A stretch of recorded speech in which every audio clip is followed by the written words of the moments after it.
Congresswoman, let me just ask you about a little bit of your rhetoric that I'll be honest with you, I find a little bit worrisome, and give you a chance to address it. Because this is a nonpartisan position for which you are being nominated, and I realize you've been in partisan politics, and that's fine. I'm in partisan politics, but that's not this position. So let me just ask you about a thing or two that you've said that I find a little worrisome. Let's start with the democracy one.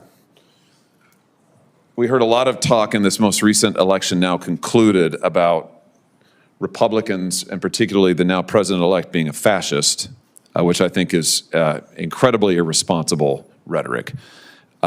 You said things like that, I think, Congresswoman. Kamala Harris believes in democracy. Donald Trump does not. What's left to say? That's just from a little over a month ago, 2 months ago, September 10th. Do you want to address that? Just give me your perspective. Give us your perspective for the record about how you see this role, about this rhetoric. Let me just give you a chance to respond.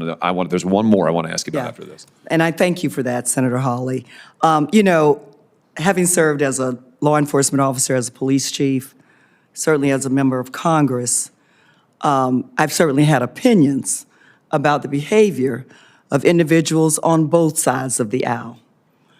But what I can assure you is that whether as a law enforcement officer or as a member of Congress or as a member of the Board of Governors, that my political opinions will never negatively impact the work that is before us on this very bipartisan board.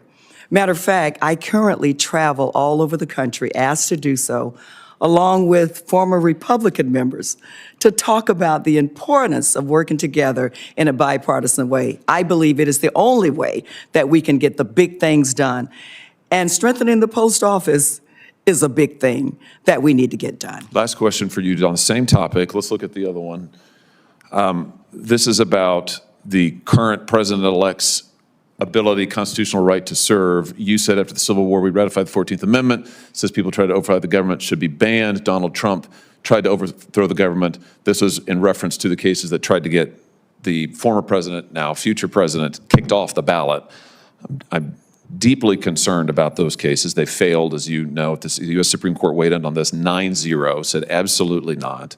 This is up to the people to decide. My question for you is that since this time, since you said that, he's been reelected. He's going to be the next president. If you're confirmed for this, you're going to serve under him effectively.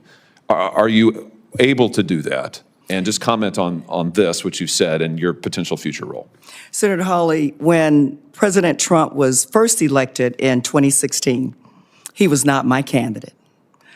But I went to his inauguration because the American people had spoken. And I wanted to, in a very unified way, be there to support the President of the United States because the people had spoken. I believed it was a free and fair election, and it was important for the country to move forward. I was in the House chambers on January 6th. As you well remember, it was a tough time for our nation, I think, for the members of Congress and the American people. Expressing my opinion coming out of that very tough time, we moved forward. The same person has been reelected. The American people have spoken, and I respect the will of the people.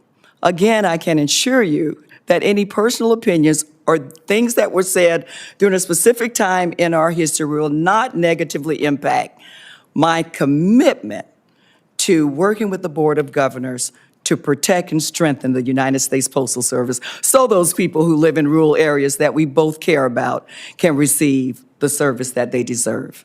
Thank you.